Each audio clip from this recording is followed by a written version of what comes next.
Okay, hi everyone. I'm Nikki Karis, and I want to welcome you to episode 2 of Tail Life TV. For those of you who tuned in last week on Tuesday, I did a premiere episode. I had hoped to have a guest present on that show, but due to some technical difficulties, I ended up just giving a basic introduction about myself. So, for those of you who don't know me, I'm Nikki Karis. I live in Florida with my rescue cats and dogs. Most of them were rescued off the streets of Turkey and the Bahamas. I do have one dog from a high kill shelter in North Florida. I was a practicing attorney, personal injury attorney for 27 years. I was sworn into the Florida bar in October of 1992. And I'll take these glasses off for a moment so you can see me. In January of 2019, I closed my active practice. It's a long story, but I closed it in order to pursue a lifelong dream of mine, which was, which is, to become a talk show host and develop an inspirational company with inspiring merchandise, all dedicated to helping people rise up and live out their dreams. And so that's what I'm doing right now. It's taken me, unfortunately, a little over 3 years to get to this point. After I closed my law practice, my mom fell ill and passed away. And I then went through a period of grief for about a year. I spent probably 9 months flying to and from the island of Eleuthera, which is my favorite place on the planet. I rescued a huge number of dogs during that year. I think somewhere around 40, maybe 10 cats, a few birds, some turtles. And I was fortunate enough to be able to bring many of those dogs, or actually most of them, with the exception, I think, of one, back to Florida and through an organization helped to find them homes. And it was a very healing time for me in my life, having lost the person closest to me, the one who inspired me each and every day. And I was just about ready to launch what I thought would be the next step of my journey, which was God Dogs.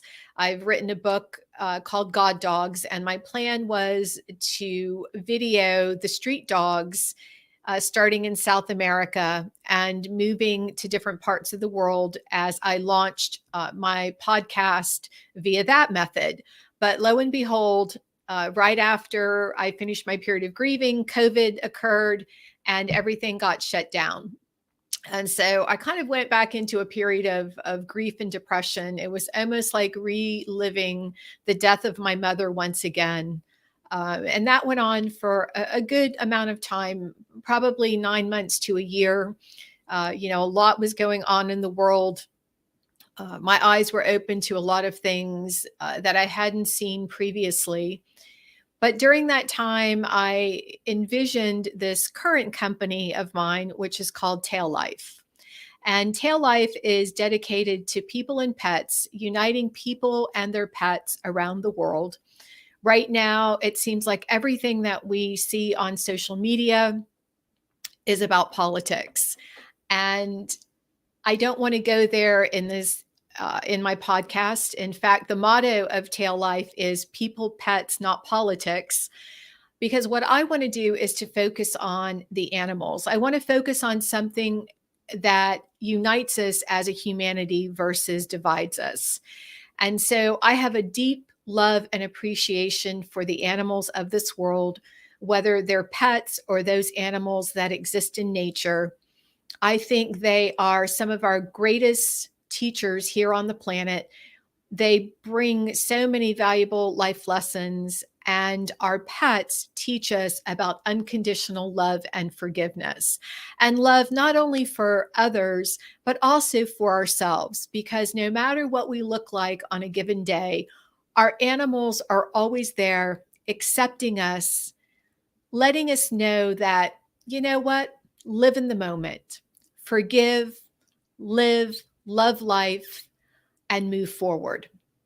So through my experiences with the animals, through rescue, through my own journey, and how I came to adopt a sanctuary of rescue mutts off the streets of Turkey, the Bahamas, and the streets of Florida, I've learned so much about myself and also about humanity as a whole. And it's something I hope to share through this podcast. I am also selling products on my site. There's a link. There will be a link in the description to this video.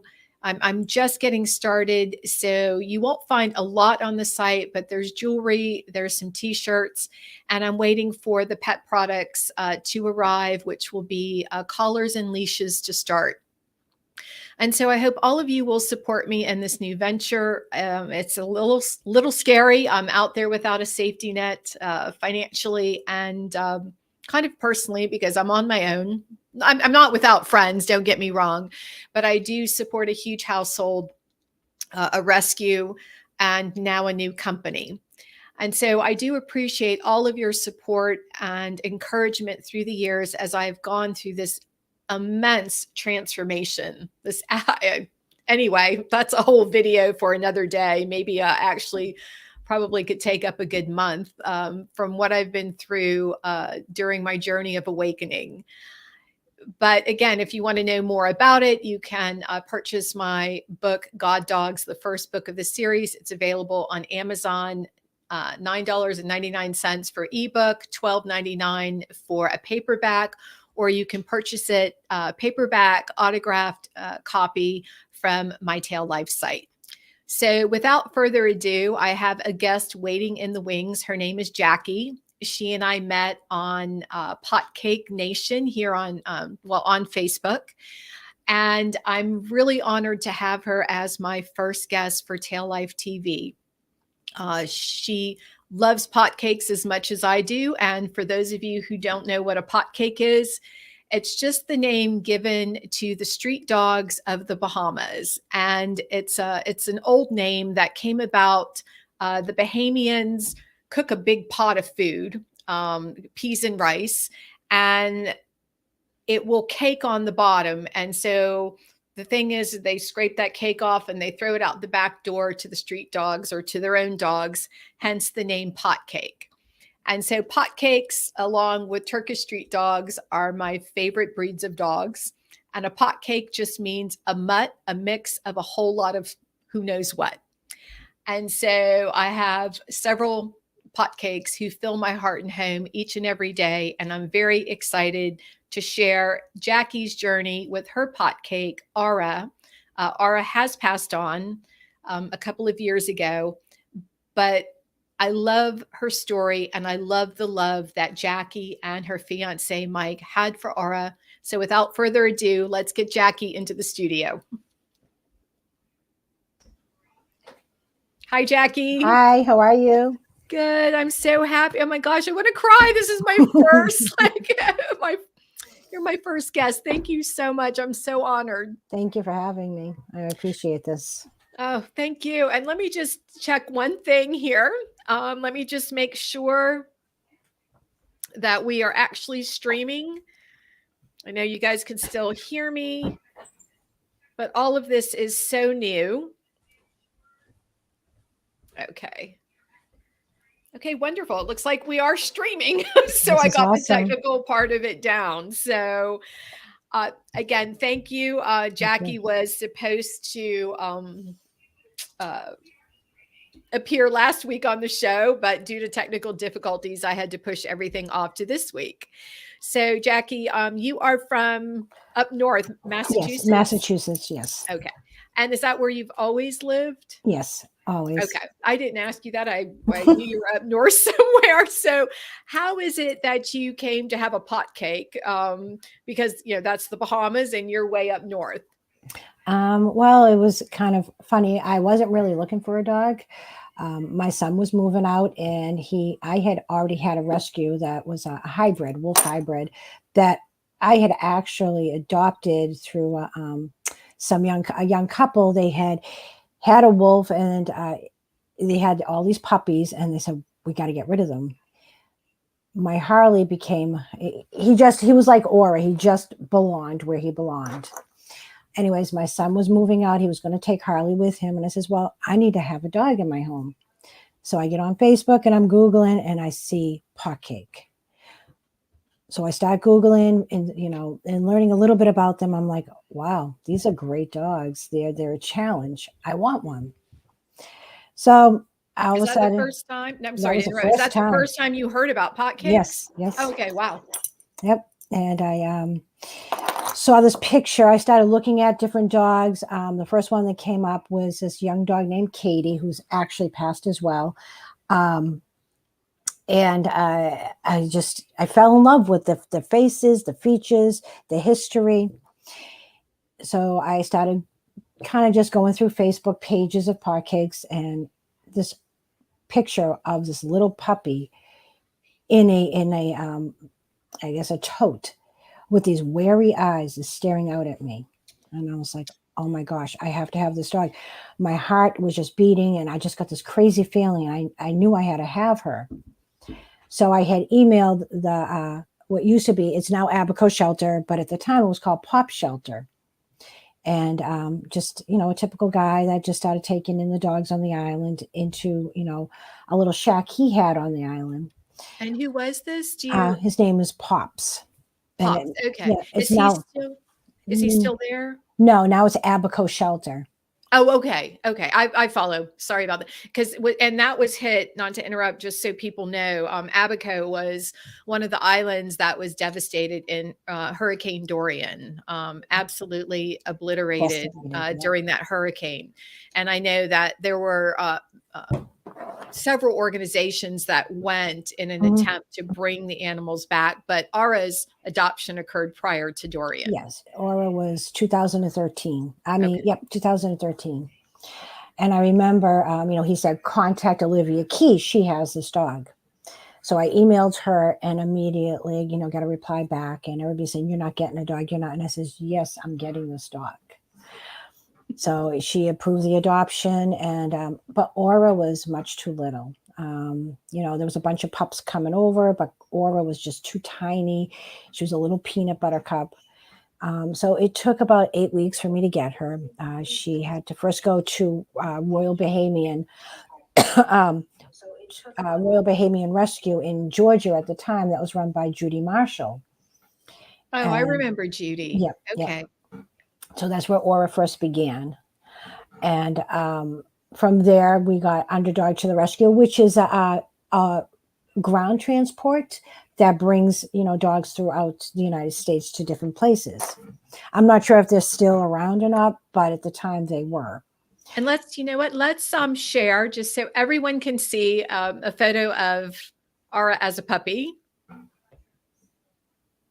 Well, that's the 4-month, but let me find the one. Hold on. Let me find the one though. You sent me one from the shelter. That's the one. That's the one I saw. And as soon as I saw that face, I was like, I have to have her. She's precious. She's precious. And so about how old was she in that photo? I'm assuming about 4 weeks, maybe. Because if you look at her eyes in the picture, they still have a lot of crust under them, almost like they were just opening. They were very dark looking. So I was assuming she was tiny, tiny. And she fit right in my hand when I got her. So it was just one of those things, because I know for myself, Jackie, that many of my dogs, well, I shouldn't say many, all of them, it was just a matter of the connection. Mm-hmm. It's like an indescribable connection. And I know that many of my friends who have rescued dogs, adopted them, however they've come to have their dog or dogs, it's about the connection. There is just something, I don't know if you would say surreal, or I like to say spiritual, yes, about the connection between you and that animal, whether it's a cat or a bird. There's just a knowing that that animal belongs to you. And when I say belongs, let me back up, because I don't want anybody to get upset. I don't believe, when I say belong, I believe that they're on loan to us from God above, or God around us, whichever way you believe. We don't have ownership over them. We more or less are their guardians and caretakers. And they are entrusted to us for a certain period of time, whatever that may be, to care for them. And while they impart on us valuable life lessons and teach us many things that we don't know about ourselves. That sound about right? Yes, actually, that is because there was a connection from the moment I saw her face. I just got this warm feeling and my heart was racing. And, and I remember Olivia saying, she's got some medical, she's got some things going on. And I go, I don't care. I'll wait. I have to have her. There's no other dog that's going to do. She's mine. She belongs to me.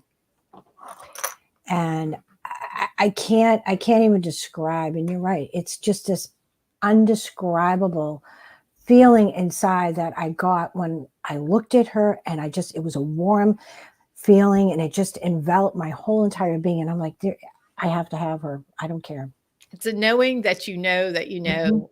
And I again, I had many stories because I have many dogs where it was just lock eyes. And the joke is that there's a video that circulates like in the Bahamas about a crazy lady with brown hair, brown eyes.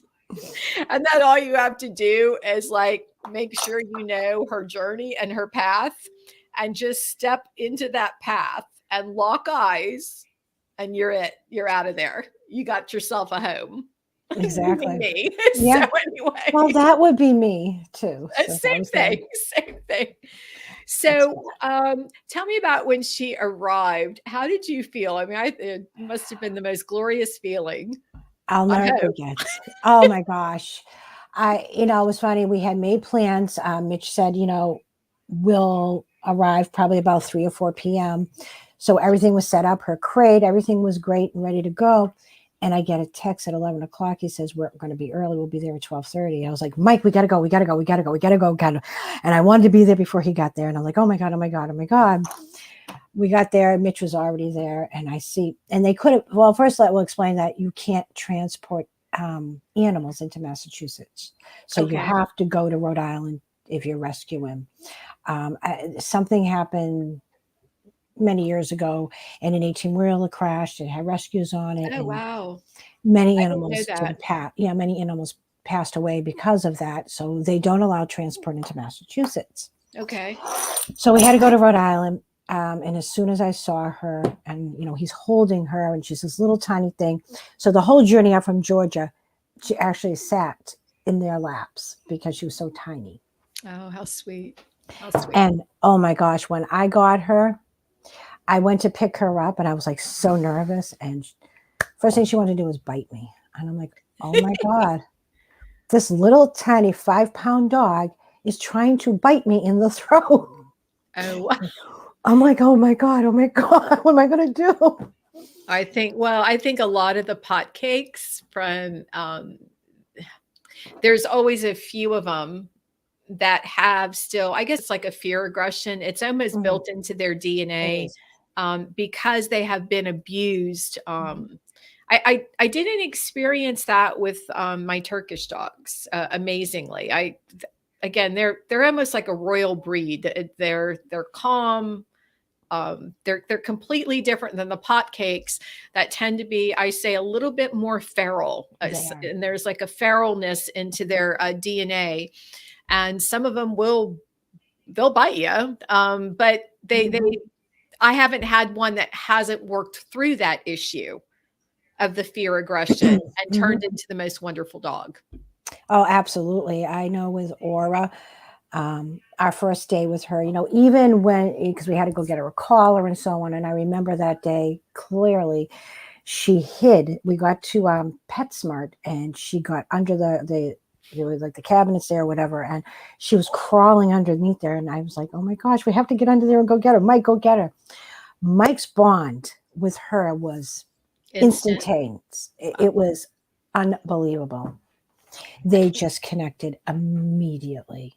And that's, sometimes unusual because a lot of the street dogs, especially again, the pot cakes, have a fear of men. And I don't want to stereotype, but there is a lot of, not just in the Bahamas, but with the street dogs worldwide, there's a lot of abuse that goes on. Mhm. And sadly, and this can be women too. This isn't trying to discriminate, but there does tend to be a little bit more abuse by some of the men than it does the women. And so again, it's one of those things that seems to be built into their DNA. It Um, is. and so for her to take immediately to Mike, where I was going with this is just, that says kudos about him, about his spirit and his soul, Yeah. because a lot of them are just fear the men. She just, yeah. And, even as our journey began, I remember going to a trainer. I had a trainer from my wolf breed, Mhm. and Alexandria Morgan, and thankfully she was still doing training, so I had gone down to her, and she actually rescued pot cakes. She would bring them up here back in 2013, 14, 15, 16, and she would rehab them Mhm. and then find them homes. Obviously she would charge a pretty decent price for them to be adopted, because she says they're not going to go to a home unless I can 100% guarantee that they're going to go into a home that's never going to let them go. Right. So she was extremely cautious about where these guys went to. She met Aura, and she's like, well, you've done a lot of training with her already, because I brought Aura to her when she was about 16 weeks. So for the first 5 weeks of having Aura, I did a lot of just socialization, handling, letting her decompress, letting people come over and pick her up and touch her. I wanted her to completely get used to hands-on, which, after reading about pot cakes, because I was a little cocky about it. I'm like, oh, I can do this, not a problem. I know what I'm doing. I've had dogs all my life. You're right. They will humble you, won't they? I'm She'd going to humble just share you. her 4-month-old because that seems about the right time. She was a handful Yeah. in many ways. But she definitely, she and I vied for the alpha position within the pack from day Oh, one. okay. Interesting. We had a love-hate relationship in the beginning. Hmm. And I remember going to Alexandria Morgan, and she gave me some forums, and she's like, you really don't need my help. She goes, you know what you're doing.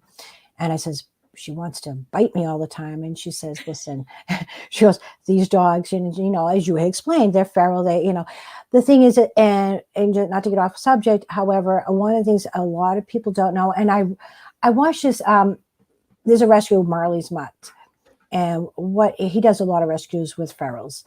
And one of the things he said is that a female dog, she gives off the hormone cortisol. Well, a feral female, that's, she was protecting her babies. So this hormone is going right into uteruses. So all these puppies are now getting that heightened hormone in them. So when they're born, they're actually more feral than the mother is. Right. And it makes a lot of sense because these puppies are very wary.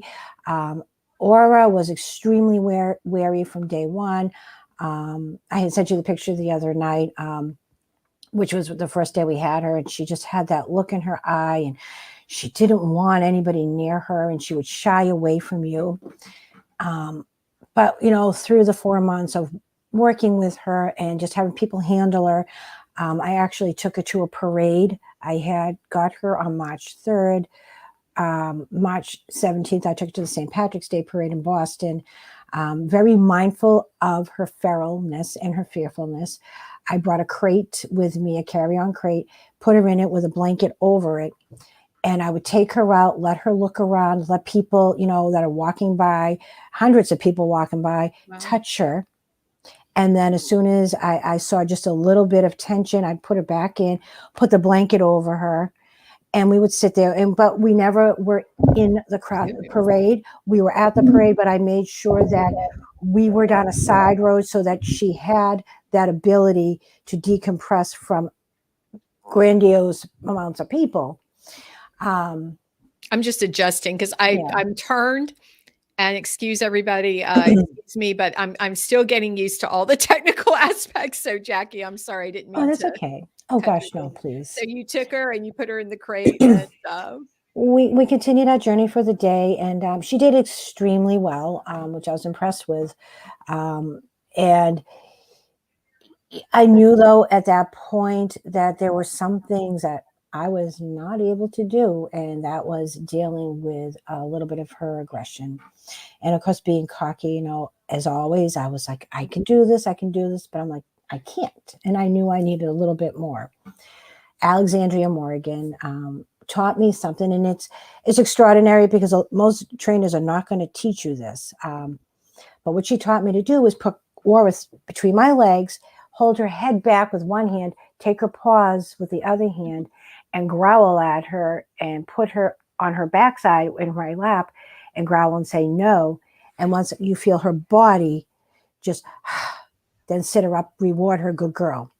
Because a mother dog would always grab the pups by the back right, of their neck. right. So you're pretty much doing the same thing, but in a different way because you can't pick them up by their neck that way. So you're sitting them in your lap, letting them dangle, and just holding both paws, and then just holding their head back and just saying no until their body relaxes.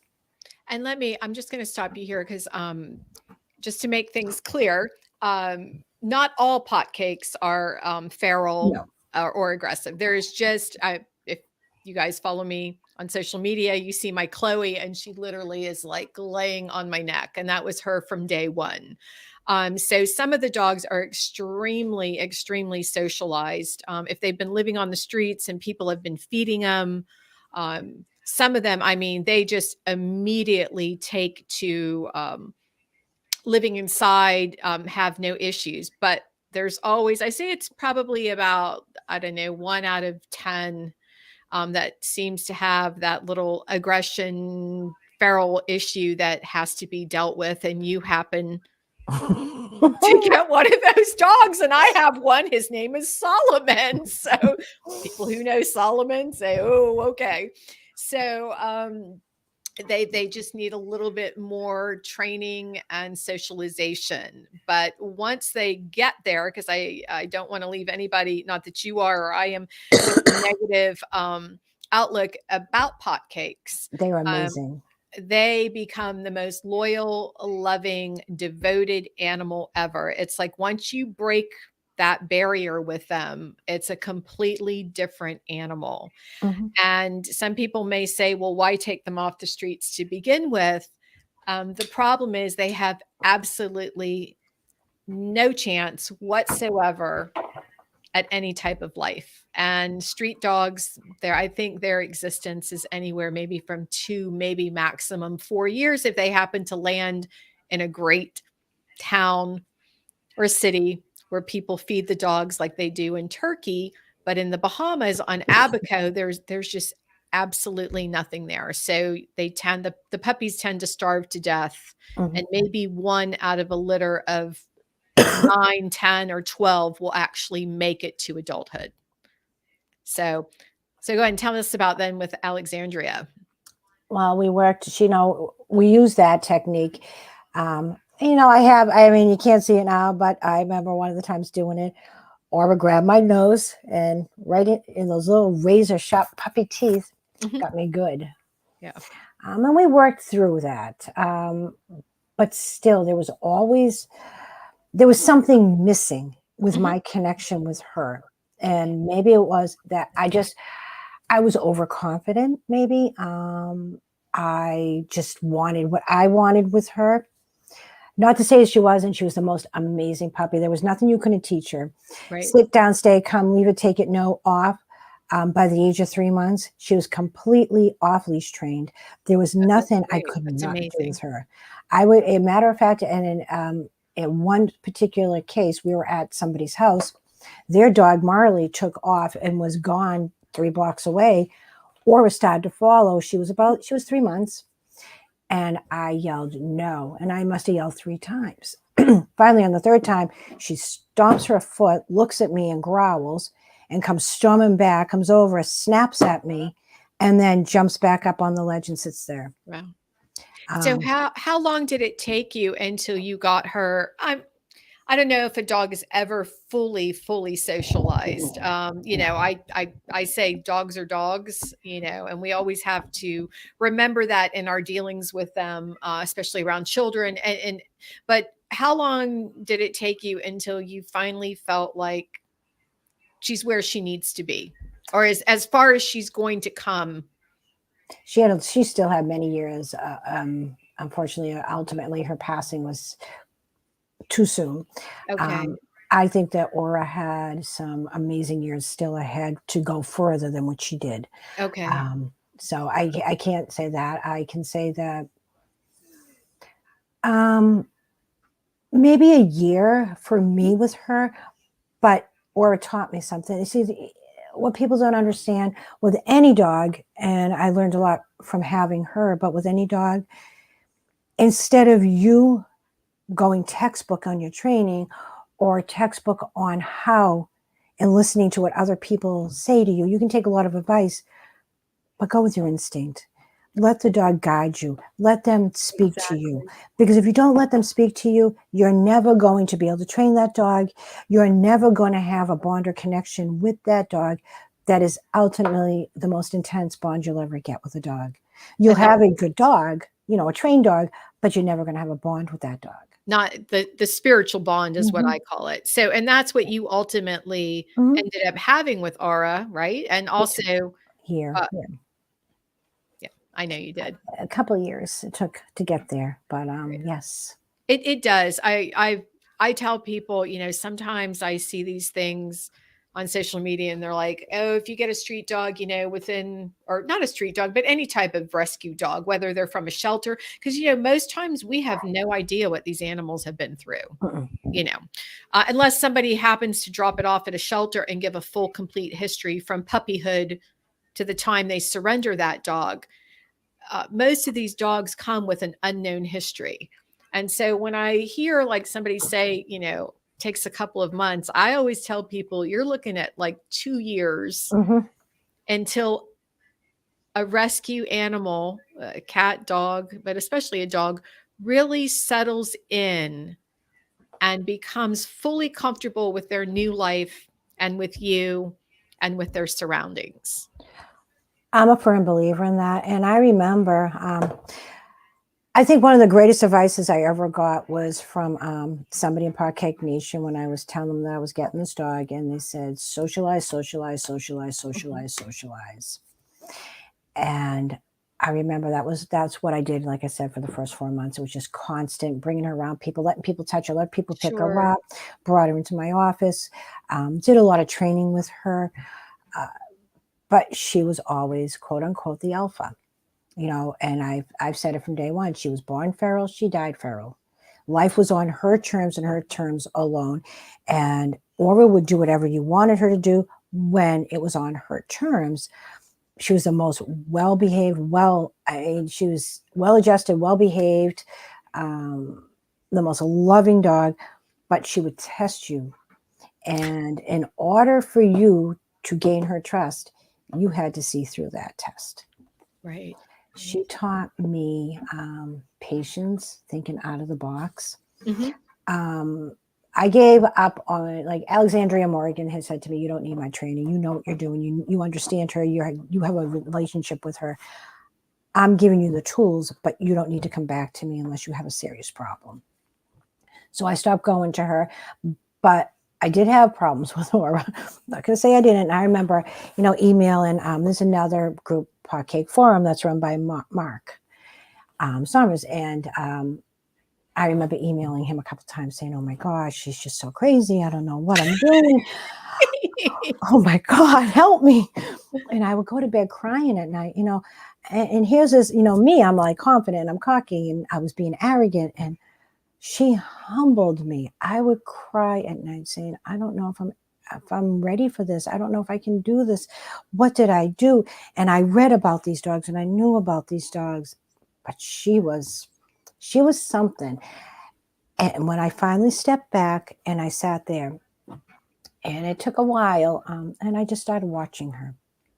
And I would do something and I would watch her reaction, watch her eyes, watch her ears. watch her tail, watch her body movement. And I'd say, okay, this is what she wants. Right. And then I could take the next step. I actually got a book on dog body language written by a woman in Switzerland. Her last name is Turgeon, and I can't remember her first name, but I have the book somewhere.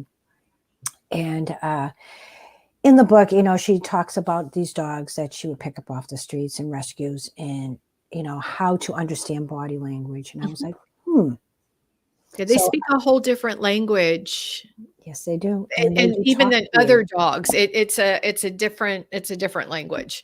It's from being on this. They speak street, is what I say. Mhm. It's a different language. Aura did. She, you knew there was a glint in her eye. Her ears would go a certain way. They would perk. Her tail would do a certain thing. And you knew, you could read her, and she always gave clear signals. From the moment you would walk out of that house, you knew exactly what that next moment was going to be. Aura did not like dark-skinned people for quite a long time, and I attribute that to the Bahamas. It took a little bit of training with that. We actually went to a candle. It's called the Water Fires in Mhm. Rhode Island, and that they light up all of the river down in Rhode Island at night, and with candles and stuff, and fires, I should say. And there was a gentleman there, and she growled at him because he was dark skinned. Mm. She did not like him. So what I did is how I did. You put treats and just let her keep getting the treats. And Mhm. finally, constantly working with her and people of color, she just all of a sudden lost that fear of them. But you have to work with these dogs. You have to Right. let them understand Well, that I think with nobody's going to any dog, hurt you. right? With any dog, think about it. It's not just the ones off the streets, but some of the full purebreds, have been known to act out. And that's where I Mhm. tell people, if, we have to remember to always be in their world and to watch their behavior and their actions and interactions and to pay attention to them. It's the same way with kids. You see people go off on the beach and they leave their kid on the beach. And sometimes I'm like, hello, your kid's like 3, you left them on the beach and they're off, or they're reading a book and the kid's wandering away. It's no different. When you're a guardian or a custodian of a soul, is what I say, and that's what animals are. It's our responsibility to be a part of their world and to pay attention. So thank you. I mean, my gosh, I did not realize. I mean, you really did. You went above and beyond, Jackie, what 99% of the people would have done to have created a good life and world for Aura. And that's amazing. And I thank you. Yeah, thank you. She made me want to be a better person. And, when I got her, I was in a dark space in my own head. And I had lost a lot in my life. And Aura was just this second chance for me to Okay. feel something positive in my heart and soul. Oh, wow. And so she gave me that ability to be that person I've always wanted to be. She was magic. And I don't think there was a time in my life with her that I could ever regret. No matter how many times she and I would battle about who was the alpha, Right. which was an everyday thing. I'm not going to say it isn't with Karma either, because Karma is a lot like her. She's alpha-ish, very different, I will say, getting a little off topic. Karma was like your other podcast. From the day I got her, she knew she belonged and she loved Right. everybody. And there was never a challenge. But she's an alpha in a different way. I worry about her because she's more babyish. She's strong, she's alpha-ish, but she's more babyish. Where Right. Aura would take on the world and not think twice about it. Wow. That's Yeah. amazing. So do you think that, I mean, I believe these animals come into our life at a certain time, point in time. And many of the people that I've talked to, many who will be appearing on the show, it's a consistent theme of people being very down in their life. That's how I started rescuing dogs. When this dog appeared in a parking lot, it was at a he was injured, and it was at a very low point. And similar to you, like, it was a dog that nobody else would have taken, and Mhm. he just about, like Polly, put me over the edge.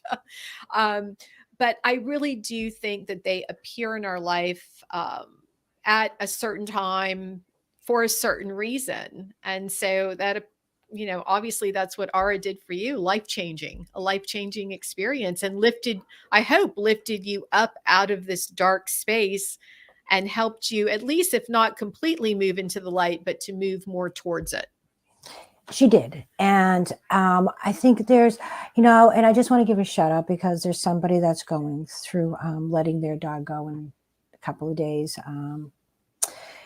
And Jennifer, if you're listening, I just want you to know that I'm here. And I'm hoping that, what I'm going to go through and talk about the grief through tonight's discussion, I hope that it will help, Kathleen Potcake, as well as Jennifer Marie, and what she's going through with her Shelby right now. Oh, I'm so sorry. Well, Jennifer, my heart goes out to you.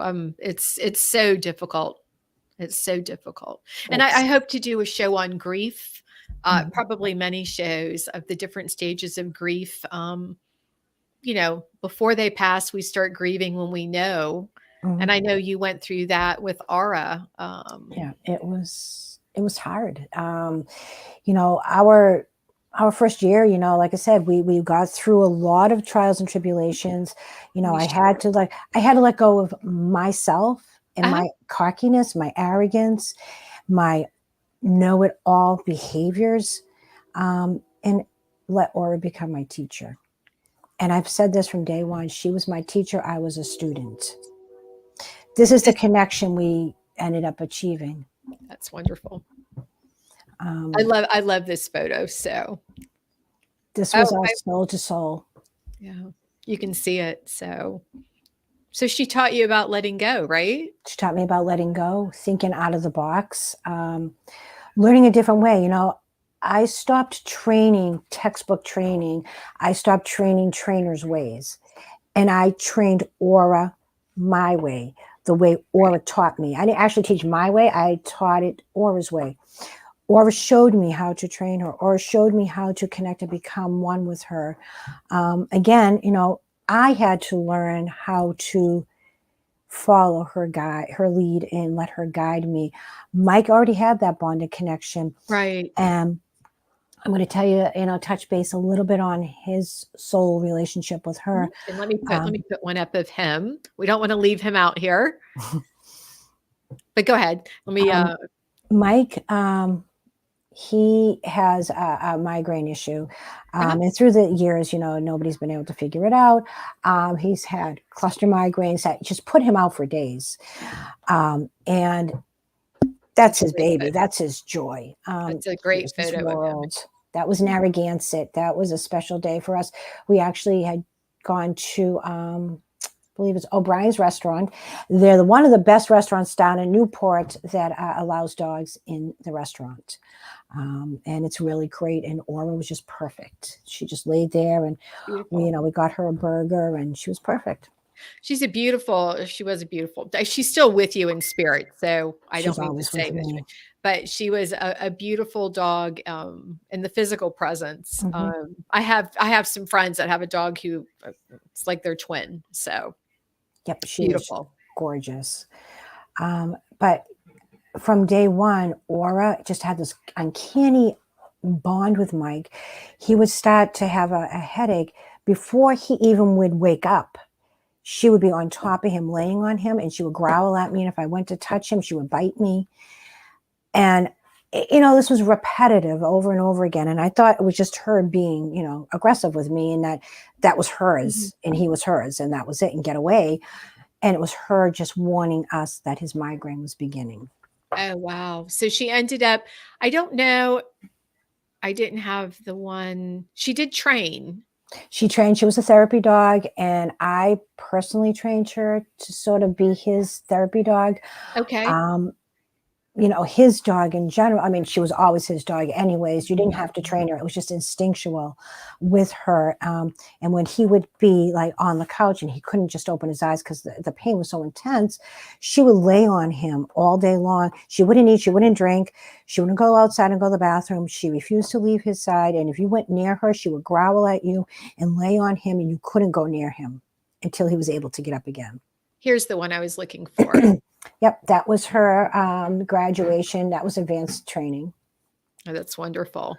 And that was right before, I don't know, I believe that was advanced training right before we went into our therapy training.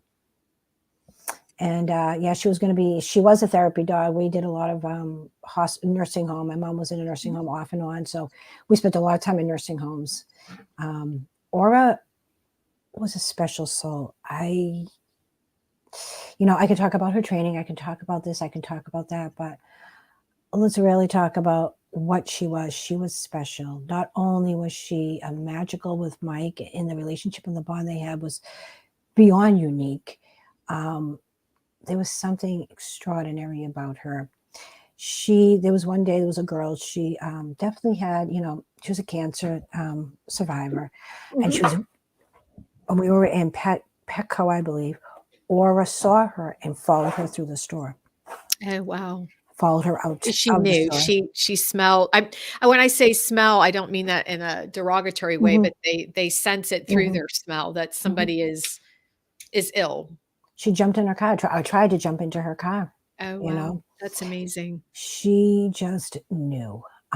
She knew when somebody was sick. She knew when somebody needed her. She always, when we would go visit my mom, she would lay on her bed and just lay on her. She knew. Oh, wow. When my sister was in ICU and finally was in a rehab, I brought Aura up there, and Aura just put her paws on her and knew. And my daughter, who has special needs, I went down to visit her where she lives in Yarmouth, and I had Aura with me. That it was actually right before Aura passed. And there's a pool. Now, Aura didn't like water. Aura didn't. She didn't. Oh, wow. See, some of Lulu, my one pot cake, who travels with me, she could swim all day. But Aura, no like of the water, huh? I know. She would go 5 miles out of her way if it meant not touching water. And, and they're on an island. So maybe, who knows? Maybe something happened to her as a puppy. We never know. But I do know that, she followed, because there was a ramp that went up to the pool, and I had Casey in the pool at her home. And Aura followed up and laid on that deck and just watched her in the water. Now, she never would have been up there if it was just me in the water. She just knew with Casey, there was something with Casey. Wow. So Aura had a very magical gift. And there was just, I can't describe the relationship except it was spiritual. We were deeply bonded. She knew without words. Mike would have conversations and be her voice. And, we would, well, no, I'm mommy. I talk to mine all the time. I'm just waiting for them to talk back. So. Yeah, he would speak for her, and then all of a sudden she would look at me as if it was really her talking through him. That is amazing. And they had the relationship we had. We could look at each other and know, and I wouldn't have to use words to get her to do what I wanted. I would just have to look at her. Wow. Well, you had that connection. I mean, I think we all have it with each other.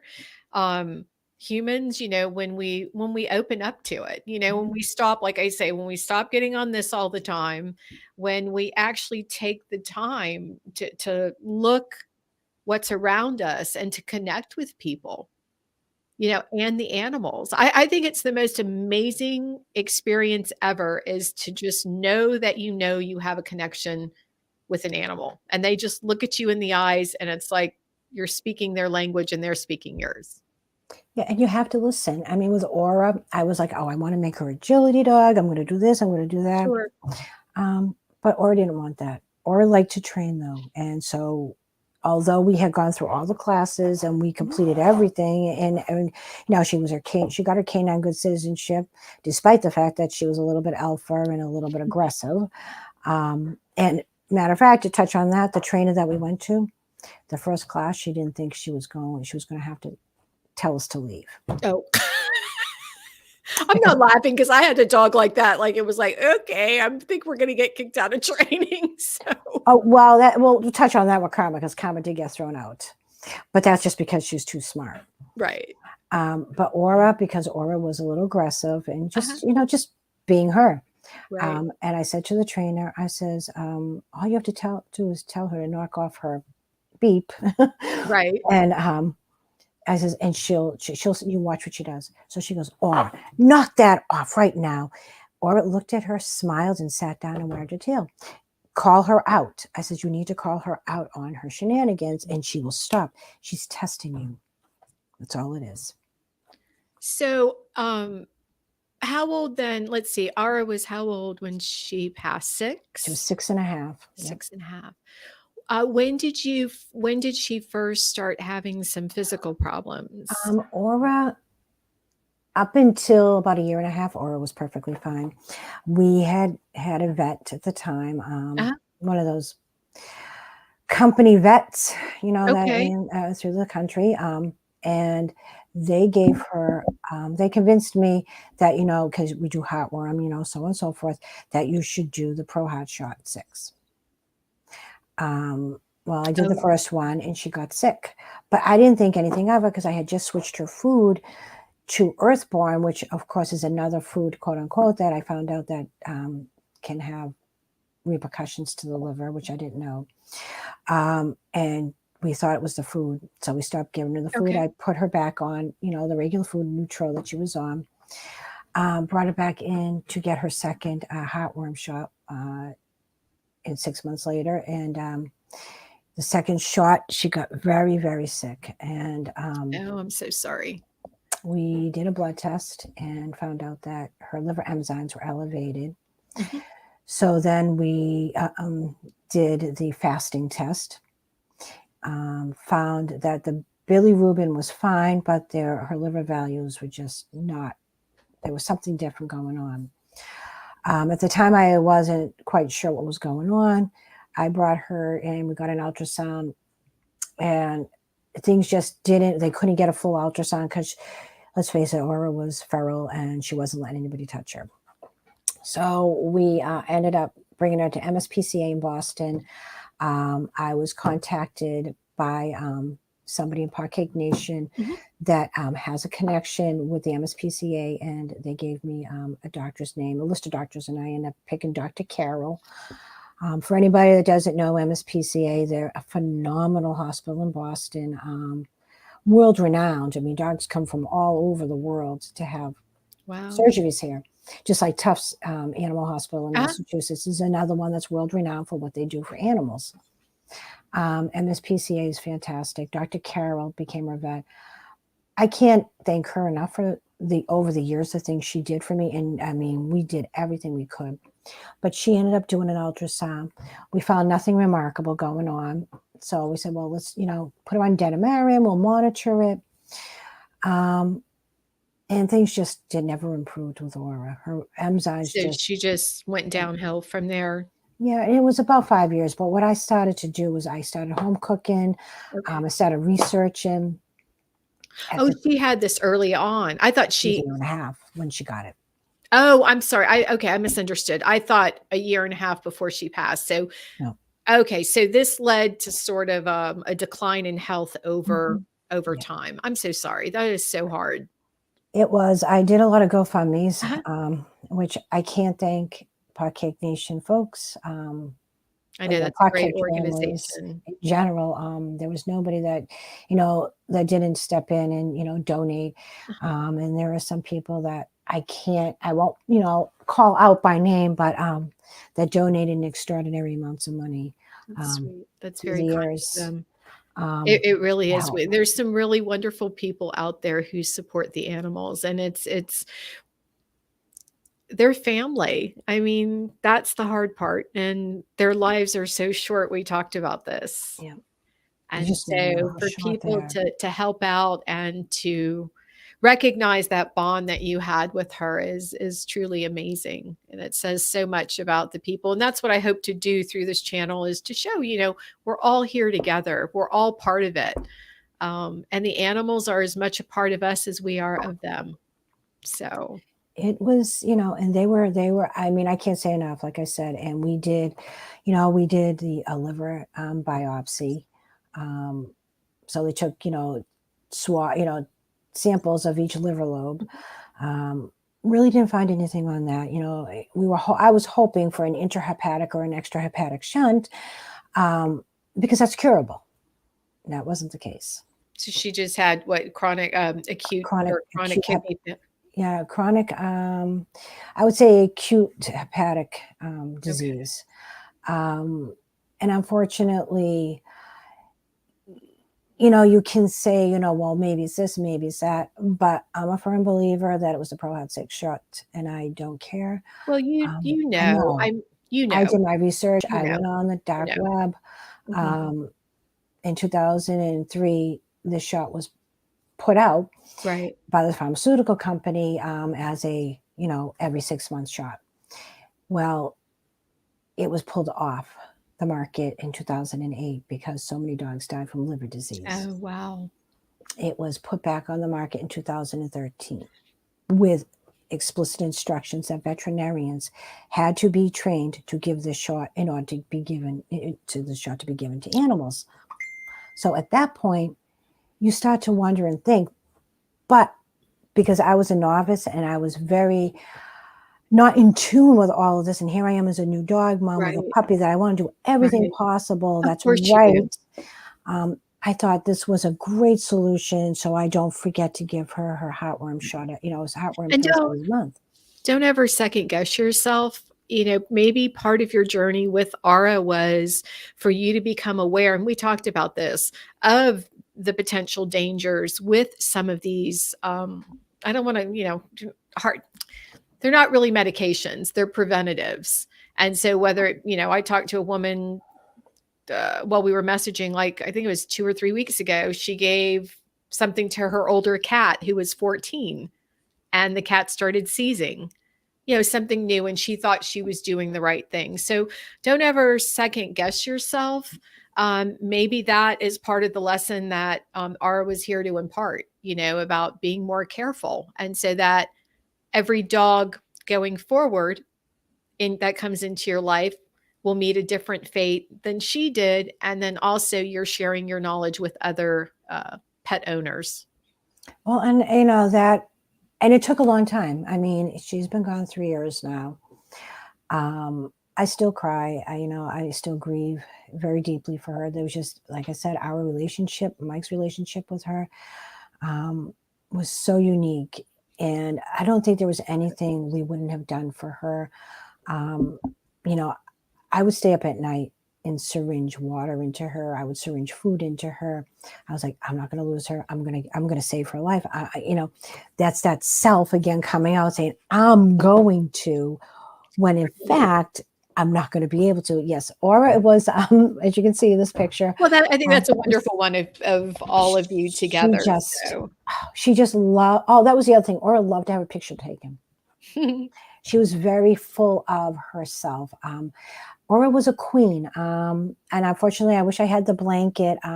Her trainer, who I had told you about, Tess Marty, she when Aura passed, she was very, very, Aura taught her, let's just say, as a novice trainer.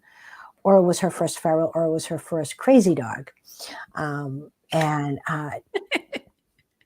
Tess just... I'm not meaning to laugh, but believe me, I had a trainer walk off on my first dog, like literally walked off the property and said, I have trained thousands upon thousands of dogs through the years, and you have that 1% of a dog that can't be trained. And literally walked away, and I never heard from him again. So anyway, yep, that's in my book, by the way. So purchase a copy of God Dogs. It's hilarious. So yeah, that was my first dog, Jackie, and I'm surprised I ever adopted another one after Polly, but he changed my life. So anyway, Yeah, that's I Aura. can Aura laugh with changed you mine. because I've been there.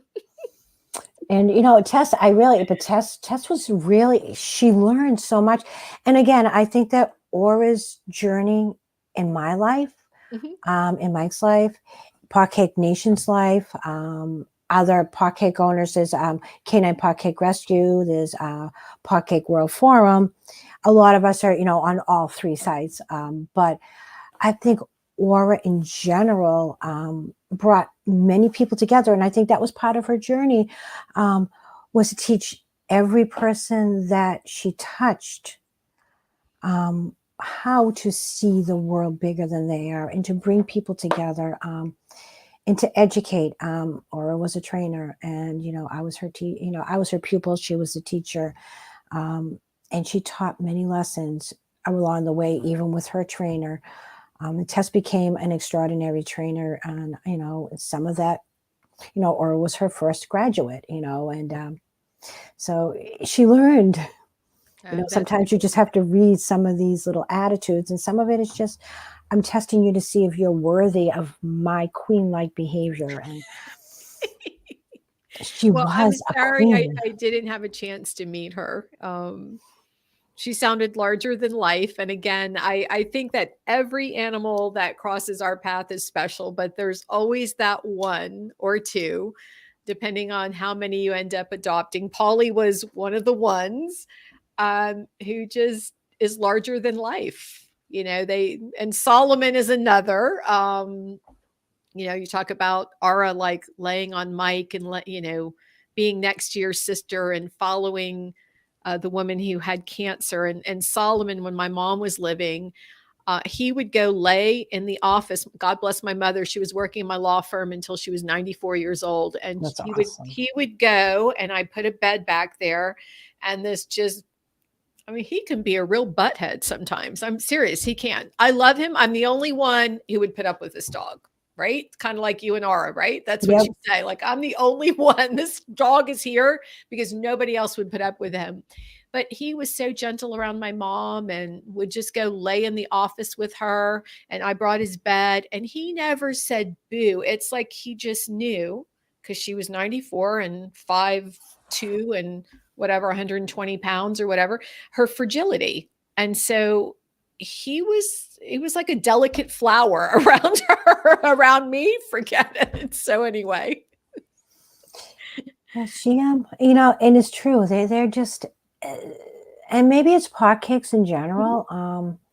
They're very intuitive animals, and Yes, they they speak. You just have to listen and listen to their body. Um, I think all dogs are, I do. I I do think, too, yeah. but I think potcakes, there's just something special and remarkable about them. Aura, I know, like I said, we went through the therapy. That was her thing. She wanted to train, train, train. She loved to train. She was never more alive than when we were training. So that's why I continued, even after we graduated all our classes and did Uh-huh. all our thing.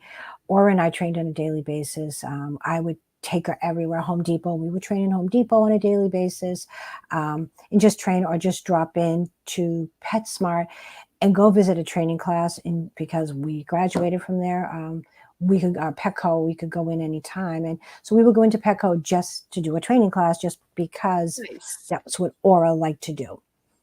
And when Aura, I knew, like everybody saying, oh, she's going to be fine. She's going to be fine. You're over dramatized. And I knew, You knew. Aura and I had, like I said, our bond and our connection, which most people don't understand. Well, some people do, like you, and many others do. But what a lot of people who don't have that relationship don't understand is that she told me in her own way that she's not going to be here. And I knew it. I knew at the age of 4. I'm going to put this up while you're talking. This is my favorite of her. So When she was 4 years old, that was during our winter of blizzards that happened every weekend. That was the winter that we made history nationwide with, I think, I forget, like 72 feet of snow, and we still had snow in snowbanks in July. And that's Oh, just, wow. yeah, we had snow farms that they would take all the snow to. And in July, there was still mounds of snow in the snow farm.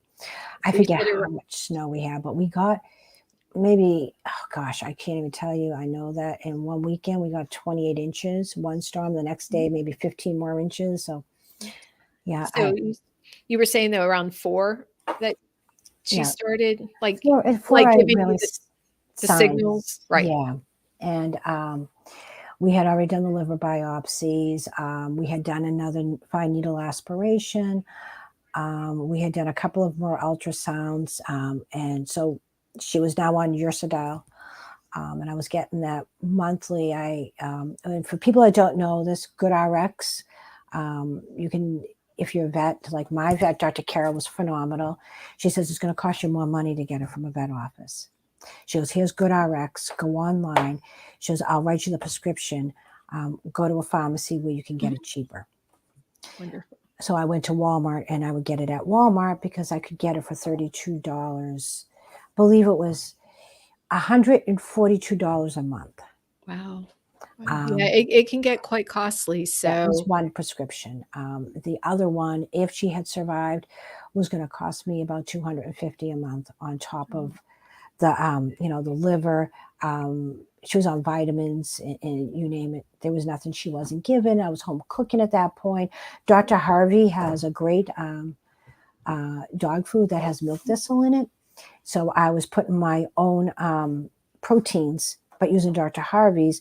And then on top of that, giving Aura 2,500 milligrams of milk thistle on top of Denamarin, vitamin B, vitamin B12 right. complex, She vitamin she was D. getting the best, that's for sure. So And I knew we had gone in January 2013. I mean, 2019, I'm sorry. And I knew at that point when we did the liver enzyme testing again that their levels were dropping. And I was well educated, well versed in all my research since right. knowing that something was wrong, that this was the beginning of the end, Yeah, I'm that she was sorry. in liver failure. I didn't, but the difference is I didn't let it take me to that point of darkness, Right. on which, I had already been in before, and she had pulled me out of that. What I did is I didn't live in her disease. I lived moment by moment in her, and I made every moment about her. Beautiful. And Mike and I started journalizing. At that point, I was journalizing every single day with Mhm. her. I took pictures daily, 10 to 15 pictures a day of her. And, today's journey, we did this. Today's journey, we did Right. that. Nice. Um, and I knew as I was watching, like she wasn't wanting to eat as much. She was eating every day still, but she wasn't eating like she should be eating. I started sending away to New Hampshire for venison. So I was having venison shipped to me weekly from New Hampshire from this farm because it was the one thing she liked. Right. And, the protein may have been too high for her liver, but I was like, you know what? If Well, she they likes have to it, eat. I have one right now, Bambi from Turkey, who I believe is suffering from vestibular syndrome. We're not sure. She went to the vet yesterday and ran tests, and she hasn't eaten for 3 days. It's a concern, but it's also part of the syndrome, because they're so, mhm, she can't even pick her head up. So anyway, you do what you can. you do. And And when that time came, because I don't want us to go, we're at about an hour and 10 minutes. Wanted, about another 10, 15 minutes. So when that time came, Jackie, how did you know? If I recall from Pot Cake Nation, you did finally um, humanely. I hate even using the word euthanize, but she passed on. yep. With you assisting her to the other side. I've got to come up with a better one because I don't I like some. hate it. I I hate it. know I hate the terms that Um, are used, but I do recall that. I'm very fortunate I was there. I Uh-huh. ended up getting very sick. I came home from work. What now we know was COVID. Okay. Anyways, thankfully I was there. That night she ended up getting encephalopathy. And so she was circling. She was no longer with us, in the sense that she didn't know what was going on. She was Right. hemorrhaging, and she started just hemorrhaging in my arms. And I rushed her into MSPCA. They told me to put her down. I called Dr. Carol. Dr. Carol goes, let's do one more Hail Mary. At Okay. that point, there was somebody, Steph Stevens, who, beseeched to, Park Nation, let's try, one more Hail Mary. Please, guys, let's donate. So MSPCA ended up having to shut their phones off. I want to just shout out real quick. Oh, wow. Because Park Nation, people as far away as Australia who were following me on Facebook and my devastation and crying over this, started donating online to MSPCA and calling, and the phones were going off the hook. So they had to shut the phones off and say, you need to donate online to Aura's hospital care. But so Aura was in ICU. I remember just laying there. Mike wasn't ready to let go. I knew it was time, but I just wasn't ready. Sunday I went in and I laid in the ICU with her, and soul to soul, we looked at each other and I said, it's time. And she, Wow. she knew, she just looked at me, and she hadn't, I get she so sad hadn't been, when I hear these. Go. she wasn't able to move at that point, and she lifted her head and she licked my hand. That was the first lick. And I was like, that was her goodbye to me. Yeah, I mean, they know, and that's what I try to tell people. You just know. And Mike couldn't. Yeah. He hadn't come to terms. He did on Tuesday, that Monday though. Mm-hmm. We got a call. I already convinced him that Tuesday, if she wasn't better, that we had to let her go. But Monday, we got the call at like 6:00 in the morning. It was time, and that her organs were shutting down. Her body temperature had pummeled. They said by the time we get there, she'd probably be in a coma and unconscious. We got there.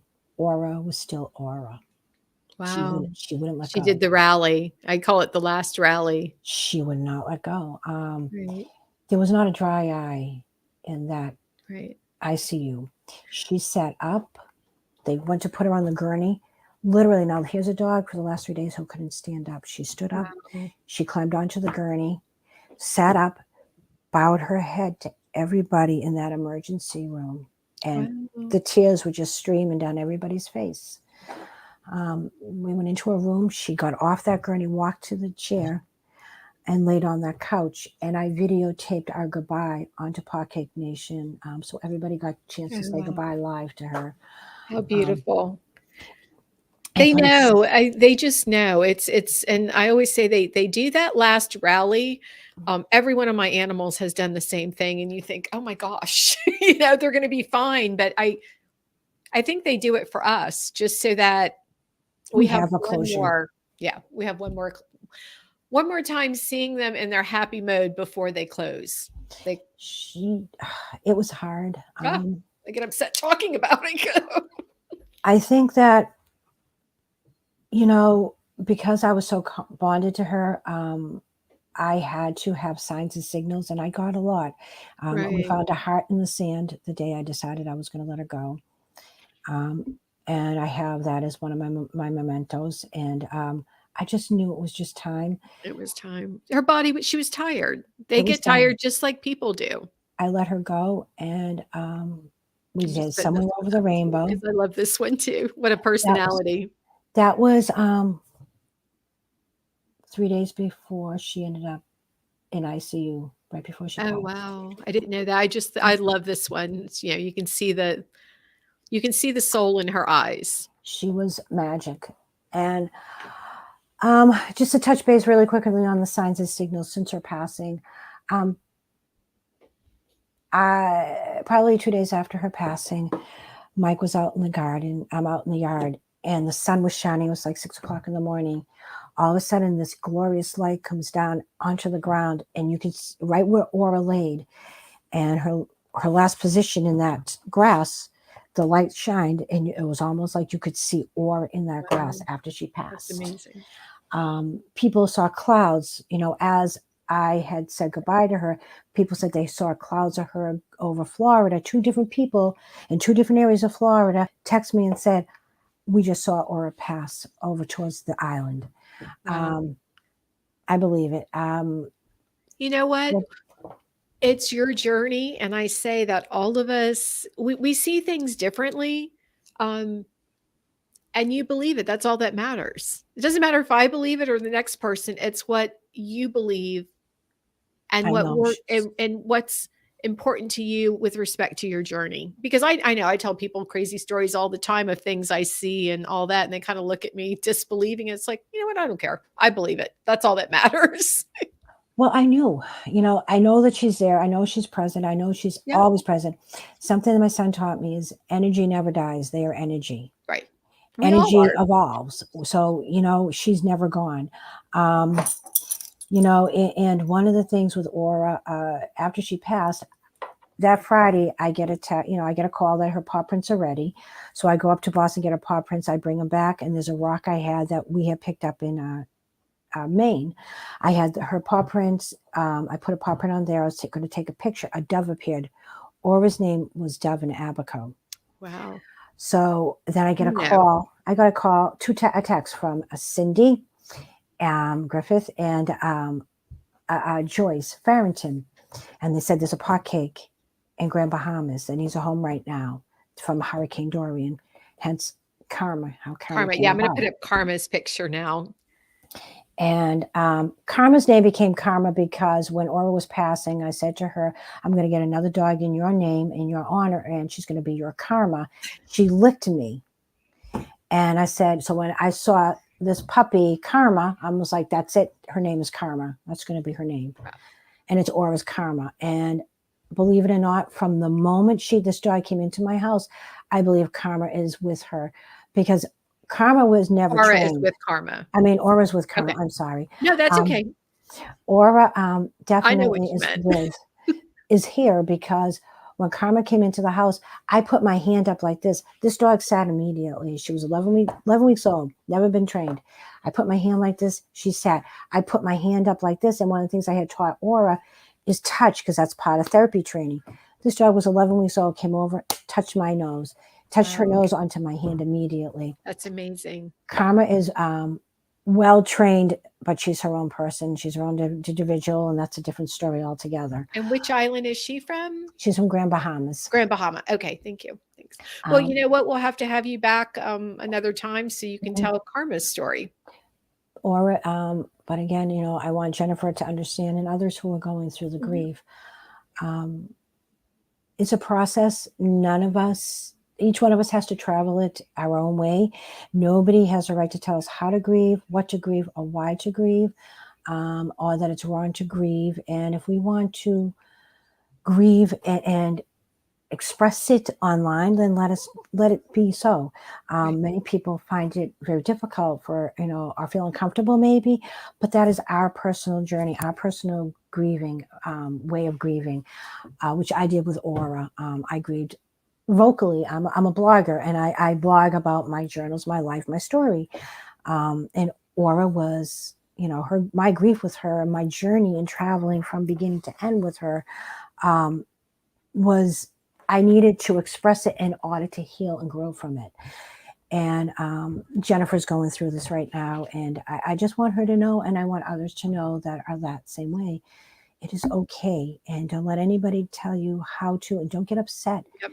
No one should tell you how to grieve. No, right? It's your journey, and when you decide to let her go, you decide to let him go. That's your choice how they go. Right. And their signs are going to be there. The symbols are going to be there. A dove appeared in my yard when Aura was sick. I mean, Karma was 6 months old. I knew Karma was going to be heartworm positive. I just knew. But a dove appeared, and that dove didn't leave. And I told the vet that she needed to be tested. I got a call 2 days later that she was positive. The dove flew away. Then they put her on the doxycycline. I started watching her get sick. All of a sudden, a dove reappears. And I'm like, this dog's liver's failing. Her kidneys are failing. I'm smelling smells. This is like living an Aura nightmare all over again. That dove lay next to Karma in the yard. Oh, wow. Did not leave her. I have a picture somewhere of a blue butterfly that flew and sat there with me too. Oh, that's amazing. I knew that Karma's liver was failing. I get a call from, I got a text from a woman who owns a Carolina dog rescue, Christina, and she says, you need to see my vet, Dr. Dr. Caitlin Cadwell, and she's in Bristol, Rhode Island. She's a holistic vet. The other picture. Go ahead, Karma. I brought Karma there, and they started her immediately. They go, what do you think her enzymes are? I says, about 600. She goes, no, they're over 800. So we started her immediately on Chinese herbs. Within 6 weeks, I should say, her liver enzymes were back to normal. Her kidneys were back to normal. The other vet literally had told me that I didn't know what I was talking about, that if I didn't like the way things were, that what he was doing, that I should just bring her to the hospital and put a G-tube in her and let them deal with her in the hospital, since I didn't want to listen to what he wanted me to do. I have a list of 32 calls I made to this particular vet, and he just refused to listen to anything I had to say.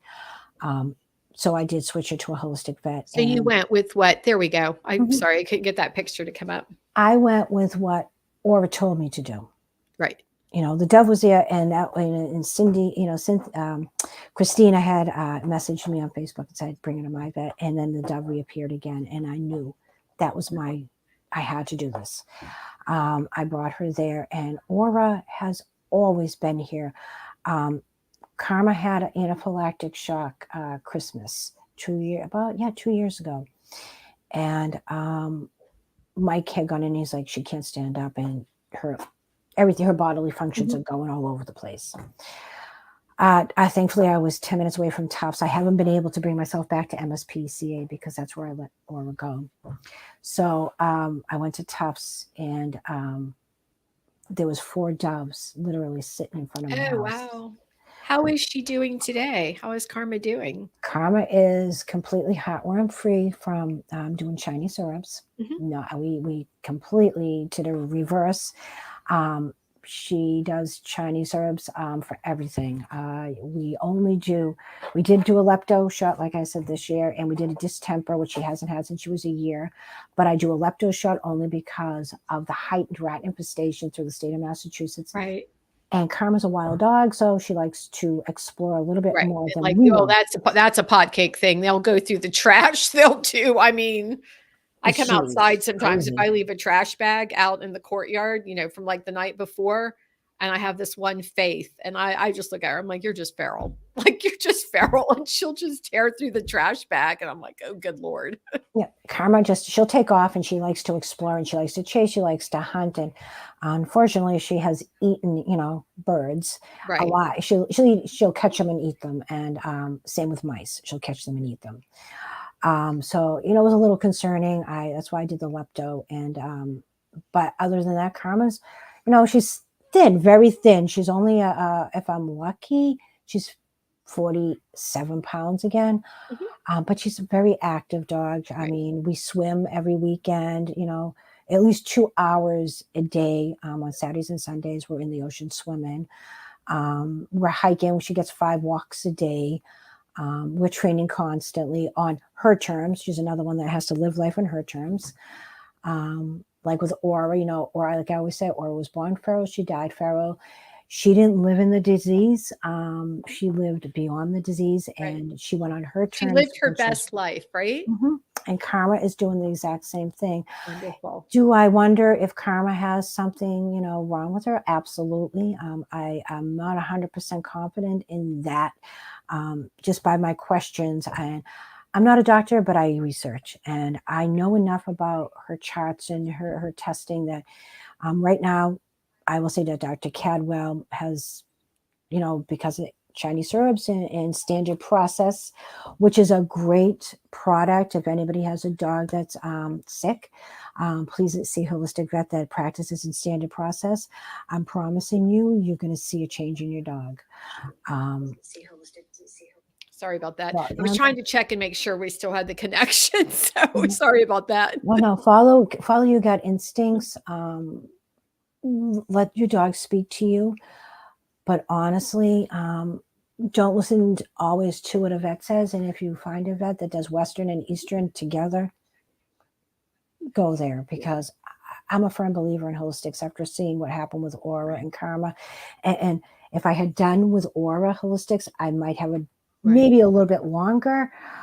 Would have Aura lived? No, because the Prohad 6 shot definitely killed her. Well, I'm sorry you went through that. I really I know. But thank you for, thank you for going above and beyond to give her every last day possible. I mean, you really did. You allowed her to be here for as long as she was supposed to. And that's what I always try to say about my dogs. I don't want them to go one day sooner than they're supposed to go. Nope. And this was how big she was when I got her, by the way. That's wonderful. Well, I want to read something. I want to I know we could go on for a couple more hours here, but we're almost at an hour and a half.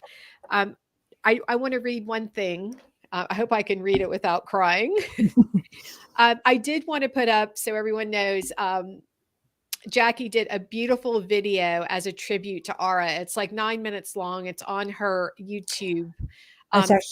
Steph's YouTube. She's the one that did it for me. Steph Stevens. Oh, okay. And I was not able to get a copy of it because I could have shared it here and allowed it to play as we end this broadcast. But what I did do, and hopefully I put it up here, was I did screenshot one page of it or one segment of it. And it was this part, Jackie. And it's something you and Mike wrote to Aura that was in the video. It says, "We miss your light and your fire, but each day we know we need to walk, we need to breathe, and we need to find a new path without you." And I just thought that was so touching. And that's her paw print. What? Hey? That's her paw print too. Yeah, and it's her paw print. And it was, I had to screenshot it in the middle of the video, so it's not really clear. But what I will do is in the description, I'll put the link to the video if anyone wants to watch it. It's truly a beautiful video. The first time I turned it on, I had to turn it off. I was crying. But I think that's a beautiful tribute to her. And your new path is Karma. Oh, hopefully I'll have a book written. I actually have blogs. Everybody keeps, if you ever see my blogs about her story, I would, I am going to get that into a book form. It's just a matter of figuring out how to get, find all the blogs that I've written on Facebook and kind of put them together. You just go back and you call me one day. I did that with my inspiring messages. I started in 2009 writing these messages, and finally in about 2015, 16, I decided to, accumulate them all into a book form. So I can help you. I did it. So I'm more than happy to help you do that. I'm going to do one about Aura and, our life. And I'm definitely, I want to do, especially Karma, because Karma's hysterical. And, obviously another segment, but she's we'll do that. We'll do her another segment. I look forward to. She's a beautiful dog. I love the long fur, so that she looks almost like a wolf to me. So she's acts like one. Aura was my soul. Karma's my heart. Yes, and I get it. I have those soul dogs, which was Picasso, who passed on in November at I had him 14 years. Holly, and then I have my heart dog. And Dreamer was a soul dog. So I get it. I understand. And it's no disrespect. You love them both the same. Mm-hmm. It's just a little bit different relationship. It is. And Karma's more, like Aura was feral in a different way. Karma's feral in her own. Right. Aura was very least aggressive with other dogs. Mm-hmm. It took a long time. It took till she was 5 to lose complete aggression. Karma, there is not one dog we have met since the pandemic, and she lost all that socialization after the pandemic, that she's ever liked. Yeah, there's just some that don't. So she's my alpha. Well, I thank you from both of them, from both Aura and Karma, for giving them the best life. Thank you. Until somebody has a street dog, it's hard to understand that love and that bond that you have with them. But right. I compare the street dogs in closing, kind of how I feel about myself. It's kind of like, and many times in my life, I felt like I was kind of discarded by society because I didn't follow the normal path. that everyone else did. I didn't get married, I didn't have children, and not because I didn't want to, it just didn't happen. And so I didn't always fit into the mainstream, of society. And so sometimes I felt like I was discarded, kind of like out onto the streets. And so maybe that's why I came to rescue as many street dogs as I did, because I really relate to them and their journey. And That's me. that's it. So Jackie, I thank you so Thank much. you. Truly, it was an honor to have you on. Did you have anything else you want to share? And Just for anybody, it doesn't matter what the dog is, but especially for those who have a pot cake that are going through their struggles, just step back and let them talk to you, because honestly, these dogs are brilliant, brilliant dogs. They will communicate, they will tell you. Karma teaches me daily. She shows me what she wants to do, or show me what she wanted. She wanted to be a therapy dog. We became a therapy dog. I wanted her agility. She said, no, I'm a therapy dog. And we became therapy. Karma, we really don't know where we fit in yet. that's all right. She'll find her way. It's like a child that you have that, they always say sometimes the boys, not to pick on the boys, but the boys take a little longer than the girls to mature, right? To find their way. And at my age, which I said the other day, 55, I'm finding my way. I'm finding my way into a Me whole too. new career. So I have something on my book cover. It says, every animal has a soul, every soul has a purpose. And I think that goes for humans as well. We all have a divine purpose, a divine reason for being here. God put us here for a reason, whether you believe God is out there or part of you. We're all here for a reason. And so it's about discovering that purpose and sharing it with the world. And that's what Ara did. And I know that Karma will. And I know that you will when you get your book written. Not that you don't already, but I think that's one of your purposes. So I think so. And I think that is to help others that are going through a wonderful. loss. What I went through and how I went through it, Okay. how I journaled it. I'm hoping that I can be an inspiration and say, it's Beautiful. okay and you're going to be okay. Just know that there are going to be signs. And as long as you're open, and as long as your heart and soul and body and mind are open, you're going to know that they're okay. They're going to let you know. That's And it. I promise you that. And they're in a good place. So Mhm. Jackie, thank Thank you so you. much again, truly. Thank I'm you. really honored to have had you on as my very first guest. I'm very honored to be here. Thank you Thank so you so much. much. Have a good night. You Bye. too. Bye bye. Thank you, everyone, for watching this episode. I'll be back tomorrow night with Esther. No, excuse me. I'll be back tomorrow night with Lois, who is a pet portrait artist. So, Jackie, tune in. You'll enjoy seeing her work. She Oh, does some awesome. amazing work. She also just adopted a new puppy, but how she came at an older age in her life to discover this hidden talent, which is just remarkable. So, I look forward to sharing her journey tomorrow night, 7:30 on Facebook, Rumble, YouTube. I think that's it for right now. So thank you everyone for tuning in. I'll see you tomorrow night.